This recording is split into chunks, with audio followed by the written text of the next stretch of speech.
Hey guys, this week on Outward Outdoors, we're going to air a video that has been requested 100 times. We're going to show you guys the proper way to gut a deer. Now, maybe not the proper way, but our way. There's probably like 100 proper ways. I'm not saying one way is better than the other. This is just the way that we do it. Now, we also fully understand this content may be a little bit disturbing for some viewers. And if that's the case, please don't watch any farther than this. And make sure that you ask a parent or guardian if this is the right video for you to be watching. But we do believe that this is an informational video that we need to put out there for y'all. Without any further ado, here's Damon on how to gut a whitetail. Hey, thank you for that introduction. As you can see here, the first thing you're going to want to do is get the deer flipped over on its back. Once you do that, you're going to spread the back legs apart and then push your knees down on it to make it easily accessible for its abdomen. From there, you're going to go ahead and get your knife and you're going to start cutting the first layer of that skin without poking into its intestines, because then it gets stinky. So I'm drawing my knife all the way up to its chest cavity here, and then I break all the way through, and then I use my fingers as a guide to push the intestines down and just cut that layer of skin without anything else.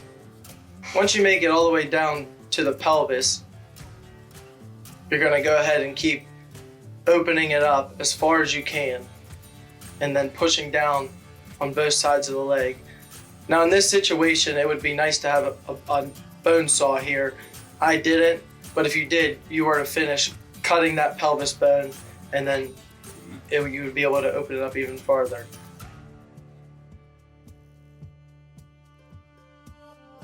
Now moving back to the top of the deer, you're going to take that blade as far as you can upwards, exposing its chest cavity so you can access the heart and the lungs. Then there's a little fine layer of skin that keeps all of the intestines in, and I run my hand along it, ripping it as carefully as possible without busting the intestines. Sometimes if it gets a little bit stuck, you'll be able to grab your knife blade and just assist you as you go along. Now from here, I just reached up in, I already had it loose, and grabbed the heart and the esophagus, just checking to see where this deer was hit.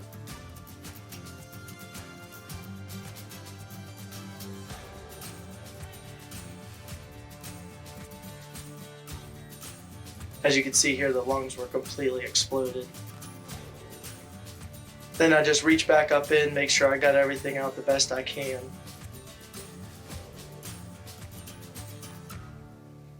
From here, you go ahead and grab your knife, like I mentioned earlier, and you can go ahead and run it along that last layer of skin that's holding in all that stuff. Once you break it free, you can just push it off to the side. Just making sure you get as much as you can and keeping your meat as clean as you can throughout the process.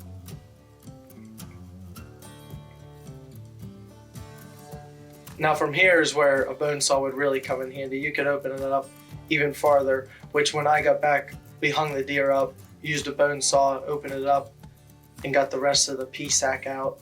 But for our purposes here, this was all the more we needed to do. Now once you got everything cleared out and you think it's as good as you're going to get it, you're going to want to go ahead and flip your deer over and let the rest of the blood drain out. So it's just best to get them on one side here, flip its back legs because you already got it split.